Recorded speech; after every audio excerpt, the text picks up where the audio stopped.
मुर्तजा अली और आप देख रहे हैं राकेश मैथ्स।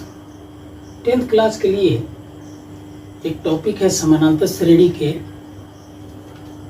संख्याएं। इस पर बहुत सी बातें हुई हैं और हमने भी एक वीडियो में आपको कुछ समझाने का प्रयास किया हुआ है, लेकिन बहुत सी चीज़ें छूट रही हैं और ये बात हमें खटक रही थी कि जो छूट रहा है उसको बता देना चाहिए था। आज हम उसी विषय पर कुछ इम्पोर्टेंट बात आपसे शेयर करना चाहेंगे। हम बताएंगे कि सबसे पहले समानांतर श्रेणी की मिथ्या की है क्या, और इसमें कौन कौन से फॉर्मूला का यूज होता है, फॉर्मूला आ कैसे गया है। वैसे कहीं भी फॉर्मूला, आइडेंटिटी या सूत्र जिसकी बात हम लोग करते हैं, ये कोई आसमान से नहीं उतरते। अगर हमें ये बात मालूम हो जाए कि ये सूत्र हैं क्या, कैसे बने हैं, तो मुझे लगता है कि सवाल को बनाने में बहुत काम आसान हो जाएगा। लेकिन अक्सर हम नज़रअंदाज कर देते हैं, नज़रअंदाज नहीं करना चाहिए था। तो फिलहाल हम इसमें दो मुख्य पॉइंट पर बात करेंगे कि किसी भी समानांतर श्रेणी में किसी पद को निकालने के लिए क्या वे आउट होना चाहिए, तरीका होना चाहिए था। और कहीं भी अगर एपी अरिथमेटिक प्रोग्रेशन या समानांतर श्रेणी के टर्म्स पद ढेर सारे या कम जितने भी हों दिए हुए हैं, तो पार्टिकुलर पदों तक योगफल कैसे निकालेंगे। और जैसा कि हम कह रहे थे कि समानांतर श्रेणी को थोड़ी हल्की फुल्की बात भी कर लेंगे।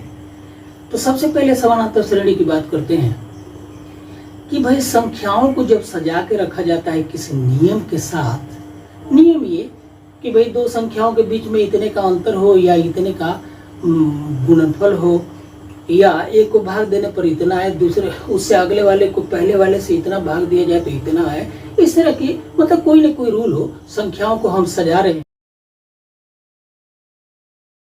रख रहे हो। जैसे कि घरों में हम अपनी सुविधा के लिए वस्तुओं को सजा कर रखते हैं। उससे सुविधा ये होता है कि जब किसी वस्तु की जरूरत होती है खास की, तो उस तरफ हम जाके लिख के भी रखते हैं और निकाल लेते हैं। अगर मिक्सचर रखा हुआ वस्तुएं तो ढूंढने में काफी टाइम जाया होगा, बर्बाद होगा, और इसलिए श्रेणियों को भी ढूंढना पड़ता है ना भाई का पर्टिकुलर टाइम में। तो अगर हम सजा कर नहीं रखेंगे तो ढूंढते रह जाएंगे, और इसलिए ऐसे नियम बनाए गए। तो आइए हम आते हैं कि संख्याओं को इस तरह से सजाया गया हो, किसी नियम से सजाया गया हो तो सीक्वेंस है, श्रेणी है। लेकिन नियम इस तरह से हो कि दो पदों के बीच का जो अंतर है थ्रू आउट, कहीं से भी अंतर लेते हैं दो क्रमागत पदों का, कंसेक्यूटिव टर्म्स का, तो जो डिफरेंस आता है वो हर जगह समान आता है। तो ऐसी श्रेणी को ही हम समानांतर श्रेणी के संख्याएं कहते हैं। जैसे हम बात करते हैं प्राकृतिक संख्याएं समानांतर श्रेणी की हैं कि 1 2 3 4 5 6 7 सब में कहीं भी दो पदों के बीच का अंतर कितना है, एक का अंतर है। इस तरह से प्राकृतिक संख्या में विषम संख्या ले लीजिए, विषम संख्या 1 3 5 7 9 11 एंड सो ऑन। तो इस तरह से दो पदों मतलब 1 3 के बीच में 2 का अंतर, 3 और 5 के बीच में 2 का अंतर, 11 और 13 के बीच में 2 का अंतर, 13 और 15, 21 और 23 के बीच में 2 का अंतर, 41 और 43 के बीच में 2 का अंतर, 51 और 53 के बीच में 2 का अंतर। तो विषम संख्याओं का जो एक समूह होगा वो श्रेणी है और समानांतर श्रेणी है। तो पदों के बीच का अंतर बराबर है। जो अंतर होता है उसी को कॉमन डिफरेंस या सार्व अंतर कहते हैं। तो अगर हम सम संख्या ले लें 2 4 6 8 10 12 एक्सेट्रा, तो ये भी समानांतर श्रेणी है। इस तरह से हम ढेर सारी बातें कर सकते हैं। तो मुख्य रूप से जब संख्याओं को सजाया गया तो 3 तरह की श्रेणियां हमें, अरिथमेटिक प्रोग्रेशन या समानांतर श्रेणी है। दूसरा एक और श्रेणी है जिसको ज्योमेट्रिक प्रोग्रेशन से नाम से जानते हैं। और तीसरा श्रेणी जो मुख्य रूप से प्रचलित है, 11th में ही पढ़ना है, उसको हार्मोनिक प्रोग्रेशन भी कहते हैं। तो 10th क्लास के लिए हम एक्सरसाइज नंबर 5.2 और 5.3 दोनों पर एक कंक्लूड करके दोनों का एक हम यहाँ पर मिश्रण आपके सामने देने वाले हैं। और हमारा प्रयास यही है कि बात क्लियर हो तो सवाल को बनाने में आसानी होगी। तो हम कह सकते हैं कि भाई मान लीजिए कोई समानांतर श्रेणी एपी के टर्म्स हम ऐसे लिख लेते हैं कि पहला पद A1 है, दूसरा पद A2 है, तीसरा पद A3 है और एन सो ऑन, और लास्ट और एन टर्म ले लेते हैं, एन पद एन है, तो हम कह सकते हैं कि पहला पद a1 कितना हुआ, तो ये फर्स्ट टर्म ए हुआ, कॉमन डिफरेंस है ही नहीं यहाँ, कॉमन डिफरेंस छोड़िए।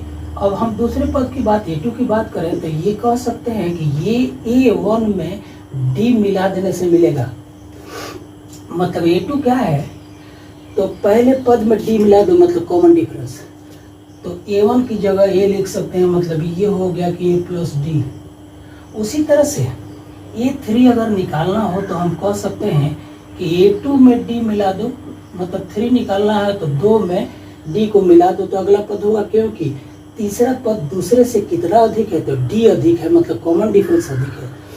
तो इस तरह से अब a2 के लिए a प्लस डी लिखेंगे, ये हमने a2 के लिए लिखा है और प्लस d है, तो a प्लस 2d हुआ कि नहीं हुआ, हो गया। तो इस तरह से एक ऐसा बना कि a1 अगर है तो ये है, a2 है तो यहाँ a प्लस डी है, मतलब यहाँ 1 है, और a3 है तो a प्लस 2d है, मतलब यहाँ 3 है तो यहाँ 2 है, तो यहाँ पर a कम है। तो इस तरह से हम अगर nth टर्म की बात करें तो इसके लिए सूत्र लिख लिया जाता है a plus n minus 1 into D. इस तरह से लिखा जाता है कि यहाँ n है, n में पद की बात हो रही है, तो यहाँ पर a कम होगा, n माइनस 1 होगा, और इसलिए इसको किसी पद के लिए एक हमारा सूत्र के जैसा परिवर्तन करेंगे कि an बराबर a plus n minus 1 into D. लेकिन अब दूसरा पहलू मतलब 5.3 के क्वेश्चंस को भी हम साथ में अगर ले लेते हैं तो उसके लिए ऐसे होता है कि अब किसी एपी में सारे पदों को जोड़ते हैं तो हम एसएन लिख लेंगे। ऐसे एसएन का मतलब हो गया सम, सम मतलब योगफल, मतलब किसी भी एपी के एन पदों का योगफल के लिए एक हमारे सामने क्या हथियार है, तो उस हथियार को पर बात करने जा रहे हैं। हथियार ये है कि सारे पदों को a1 plus a2 plus a3 plus up two plus last लेते हैं n, मतलब किसी भी समानांतर श्रेणी में n पदों का योगफल का मान कितना होगा उसी को हम एसएन से दिखाएंगे। तो इसके लिए सूत्र ऐसे लिखा जाता है कि n/2 मतलब पदों की संख्या अपॉन 2 इंटू पहला पद प्लस लास्ट टर्म, और लास्ट टर्म को n लिखते हैं। तो ऐसे एक सूत्र से ये भी सूत्र का प्रयोग कभी कभी करेंगे, और इससे हम थोड़ा आगे बढ़ते हैं सिंप्लीफाई करके, तो लिखते हैं कि n/2 इंटू a मतलब पहला पद प्लस an प्लस 1 के लिए लिख लिया जाता है कि a plus n minus 1 into D, और इस तरह से हमारा फाइनल सूत्र मिलता है। तो आप देख लीजिए कि n/2 इंटू a और a, हमने ये किसके लिए लिखा है, तो ये लिखा है n के लिए। ये अभी हम बात कर रहे थे कि n बराबर होता है a plus n minus 1 into D, तो n के लिए हमने मान रख दिया है ये n का। तो देखिए a प्लस a 2a हो गया, प्लस उसके बाद कितना बच गया, तो n माइनस 1 इंटू डी बच गया। तो ये फाइनल स्टेज में हमारा एसएन आ गया, मतलब किसी भी श्रेणी में n पदों का योगफल के लिए सूत्र आ गया एसएन बराबर n/2 into 2a plus n minus 1 into D, जहाँ पर n नंबर ऑफ टर्म्स है, मतलब पदों की संख्या, और n/2 n नंबर ऑफ पद हो गया, 2a मतलब पहला पद दिए हुए श्रेणी का पहला पद, और यहाँ डी कॉमन डिफरेंस या सार्वंतर। इस पर एक सवाल करते हैं। सवाल को मैं पहले लिखता हूँ और उसको आपसे शेयर करता हूँ, आप इस पर ध्यान दें, और मुझे लगता है कि अगर ध्यान दिया,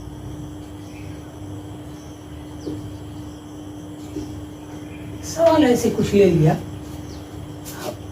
फॉर 40 टर्म्स मतलब पदों की संख्या कितनी है भाई, 40 पदों के लिए व्हाट वुड बी सम, 40 पदों के लिए कोई भी एपी है उसके 40 पदों के लिए कितना योगफल होगा। What would be the sum of numbers divisible by 8, कह रहा है कि वो जो एपी है उसकी स्थिति क्या है कि तो हर पद 8 से डिविजिबल है, 8 से भाग लग जाने वाला है, मतलब एक ऐसा एपी जिसके जितने पद हैं पहले पद से अंतिम पद या हर पद में 8 से भाग लग जाएगा, तो ऐसे एपी के लिए 40 पदों तक का योगफल क्या होगा। तो हम लिख ले रहे हैं कि नंबर ऑफ टर्म्स 40 हो गया। तो हमें निकालना है एस 40 बराबर कितना होगा, इसका मान निकालना है। निश्चित रूप से इसमें पहला पद 8 होगा, क्योंकि 8 को 8 से डिवाइड कर सकते हैं।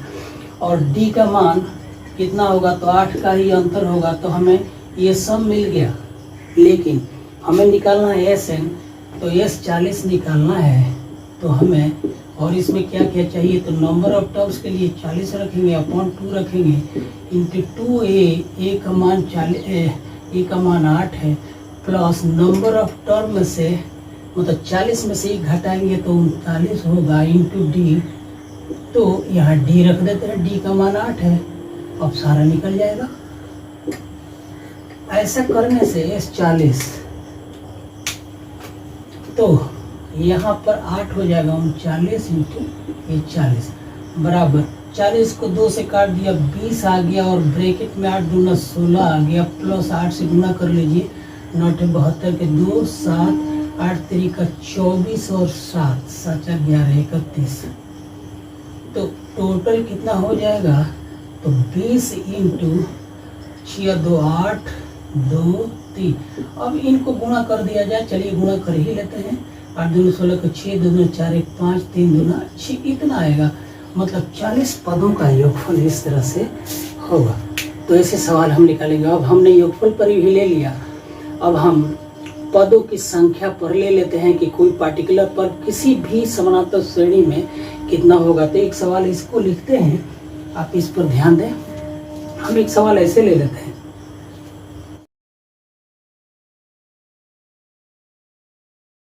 अगला सवाल देख लीजिए कैसे ले लेते हैं और फिर सवाल को करते हैं।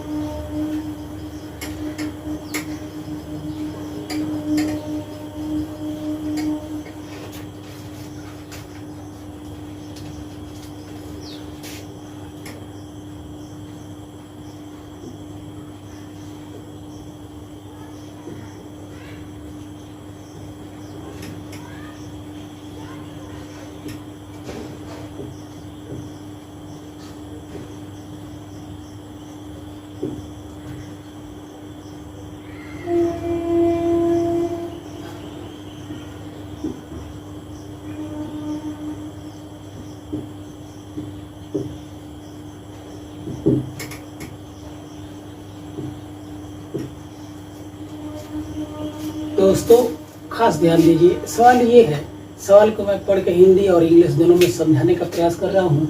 फाइंड द 20th टर्म, मतलब ये एपी दिया हुआ है, एपी इसके पद कौन है, 3 8 13 और लास्ट में डॉट डॉट, लास्ट अंतिम पद है 253 और इसमें 20वां पद निकालना है हमें।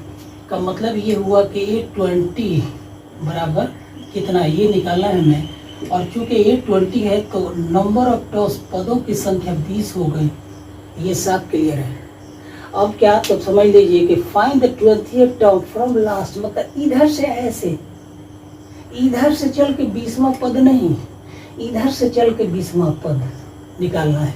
तो हम देख रहे हैं कि यहाँ पर डी का मान कितना होगा, तो 3 और 8 8 और 13, तो 13 में से 8 गया, या 8 में से 3 गया तो 5 होगा। तो डी का मान जब इधर से ले रहे हैं तो 5 हो रहा है, और ऐसे लेंगे इधर से तो 8 माइनस 13 करेंगे तो ये नेगेटिव हो जाएगा, मतलब -5 हो जाएगा। तो 20वां पद पूछ रहा है, मतलब ये 20th के लिए लिख सकते हैं आप कि ये प्लस 19D से चलना है। तो ए का मान 253 रखेंगे, तो यहाँ पर ए का मान 253 रख दिया, और प्लस n माइनस, मतलब ए 20, पहले ऐसे देख लिया, 20 है तो इस पर लिख सकते हैं कि ए प्लस 19D। तो जब हम उल्टा चलेंगे तो ए मतलब फर्स्ट टर्म का मान 253 है, तो 253 प्लस 19 इंटू डी का मान नेगेटिव -5 लेना ही होगा। और ऐसे अगर लेते हैं तो 253 माइनस 19 × 95 बराबर 13 में से 5 गया तो 8 5 13, 4 14 में से 9 गया 9 9 6 9 6 9 5 14, यहाँ पर 5 कर दे, 5 14, 5 14 158। मतलब इधर से 20वें पद का मान कितना है, तो 158। सिंप्लीफाई आप कर सकते हैं हल्का सा, मैं for the sake of calculation हमने काम कर दिया, और सिंप्लीफिकेशन आप कर सकते हैं। दोस्तों अगला क्वेश्चन है, ये क्वेश्चन कुछ इस तरह से है कि हाउ मेनी 3 डिजिट नंबर्स, मतलब पदों की संख्या 3 अंकों वाली कितनी संख्या आर डिविजिबल बाई 7, 3 अंकों की कितनी संख्याएं 7 से डिविजिबल होंगी। अर्थात पहला पद मतलब a का मान 7 होगा, और कॉमन डिफरेंस मतलब दो पदों के बीच का अंतर कितना होगा, 7 होगा। तो नंबर ऑफ टर्म्स कितनी होंगी यही निकालनी है, लेकिन दिया है कि 3 डिजिट्स नंबर होंगी। तो 3 डिजिट में 99 अगर ले लें तो 2 डिजिट हो गया, और अगर हम 100 ले लेते हैं तो ये 3 डिजिट है, और 100 को 7 से भाग दीजिए तो 7 एकम 7, और 10 में से 7 गया 3, और 7 चौक 28, 2 बच गया। अगर 2 होता मतलब 2 में 5 मिला दें तो ये 7 हो जाएगा, और तब ये भाग लग जाता। हमने 100 में 7 से भाग दिया है तो मालूम हो गया कि नीचे 2 शेष आया, मतलब 2 में और अगर 5 मिला दिए होते तो ये 7 हो जाता। मतलब 100 में अगर हम 5 मिला दें तो ये 105 हो जाएगा, और 105 3 डिजिट की संख्या है, और ये सबसे छोटी 3 डिजिट की संख्या है जिसमें 7 से भाग लगेगा। मतलब हम कह सकते हैं कि 3 डिजिट की संख्या सबसे छोटी वाली हो गई 105, मतलब पहला पद हो गया 105। पहला पद 3 डिजिट के दिशा से डिविजिबल है, उसका मान कितना हो गया 105। अब अंतिम पद कितना होगा, तो एक काम करते हैं हम 1000 अगर ले लें तो ये 4 डिजिट की संख्या हो जाएगी। 1000 ऐसे ले लेते हैं और 7 से डिवाइड करते हैं, करिए 7 एकम 7, 3 बचेगा, 0 आ गया, 7 चौक 28 हो गया, तो 2 आएगा, और तब 0 आएगा तो 7 तरीका 21, 1 बढ़ गया तो 7 दूना 14 कर देते हैं, तो 14, तो 6 बचेगा। मतलब कि 1000 में से अगर हम 6 घटाते हैं तो ये हो जाएगा 994, और 994 तीन डिजिट 3 अंकों की संख्या 994 है, और निश्चित रूप से इसमें 7 से भाग लगेगा। तो अंतिम पद मतलब इस श्रेणी का अंतिम, तो an का मान हो गया 994। अब हमसे पूछ रहा है कि नंबर ऑफ टर्म्स, पदों की संख्या क्या होगी, तो आइए सवाल करते हैं। फिर वही काम a का, अब यहाँ पर योगफल वाला सूत्र नहीं, यहाँ पर हम ये सूत्र लगाते हैं कि an बराबर a plus n minus 1 into D. अब इसका प्रयोग अगर करते हैं तो लास्ट अंक मालूम है 994, और पहला पद मालूम है 105 है, और नंबर ऑफ टर्म्स तो हमें निकालना है, और डी का मान 7 है। तो 994 माइनस 105 बराबर हो जाएगा n माइनस 1 इंटू डी का मान 7, तो 14 7 4 7 5 12, 9 5 14, 9, 14 में से 5 गया 9, 8 में से 0 गया 8, और 9 में से 1 गया तो 8, इतना बटे 7 बराबर n माइनस 1 आएगा। 7 से काटिए इसको, 7 एकम 7, 7 दूना 14, 4 7 7 49। तो हमारे सामने रिलेशन ऐसे आएगा कि n माइनस 1 बराबर 124, तो n बराबर 124 एंड प्लस 1 मतलब 125, मतलब पदों की संख्या कितनी होगी, तो 125 पदों की संख्या होगी। इस तरह के सवाल बनाने के लिए हमने आपसे इतनी लंबी चौड़ी बातें की। सवाल और भी हैं और हम और फिर भी मिलेंगे, लेकिन आपका साथ इतना हमने आपके लिए प्रयास किया, या ये कहिए कि हम अपने लिए प्रयास किए, या ये भी कह लीजिए कि हम दोनों के लिए प्रयास किए, तो एक चीज़ बनता है कि आपको कहीं भी अगर कमी लगती है, कोई भी इंसान परफेक्ट नहीं होता और अपनी कमी समझ में नहीं आती, तो हम आपसे रिक्वेस्ट करते हैं कि अगर कोई कमी है तो उसको आप उजागर करें कमेंट के द्वारा, और अगर और कुछ चाहिए टॉपिक तो आप हमसे बात करें, और हम प्रयास करेंगे, भरसक प्रयास करेंगे, जितना कर सकते हैं उतना करेंगे कि आपको आपके प्रश्नों का उत्तर दें। और यदि कोई डाउट हो या कहीं अगर हम काम आ सकते हैं तो आएँ।